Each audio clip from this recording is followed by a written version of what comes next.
decades of memories for her family. I did not respond. The Sunday after that, I was in my backyard grilling when I heard voices inside my house. I dropped the spatula and ran back into the house through the patio door.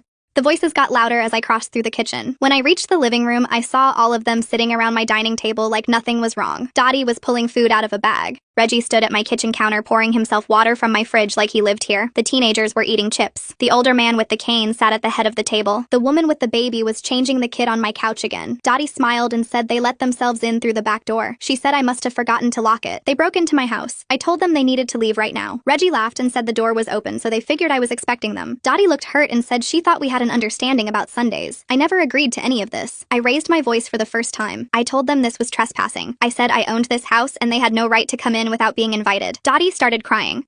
Reggie stepped toward me close enough that I could smell his cologne. He said I was being rude to his mother. He said she gave me a great deal on this house and the least I could do was be nice. I did not back up. I pulled my phone out and told them I was calling the police if they did not leave in 2 minutes. Nobody moved. Then Reggie grabbed the food bag and told everyone to pack up. They walked toward the front door. Reggie stopped before he left and said I was going to regret being so mean to a family that just wanted to keep their traditions. I locked the doors and checked them 3 times. My hands were shaking. I called Nate right away. He said I needed cameras, a lawyer, and a deadbolt that locked with a key from both sides. By the end of that week, I had all 3. The lawyer sent a cease and desist telling the whole family they could not come on my property or contact me. I filed a trespassing report with the security footage. That Friday, Dottie left a voicemail crying and saying her father was 92 and these dinners were all he had left. I felt bad for a second. Then I remembered Reggie getting in my face in my own kitchen. I did not call her back. The following Sunday, the van pulled up at 2. I watched on the camera app. They rang the bell 9 times. Reggie tried the gate and back door, both locked. He saw the camera and gave it the middle finger for 3 full seconds. Dottie set her casserole on my welcome mat and they left. Then the letters started. 12 handwritten letters from different family members. The teenagers wrote about growing up in that dining room. The woman wrote about getting married in that backyard. Every letter asked me to reconsider. My lawyer called and said the family contacted her asking about a compromise. She told them no and said further contact would mean a restraining order. I did not want to be the bad guy, but I could not spend the rest of my life dealing with this. I asked my lawyer about a mediator.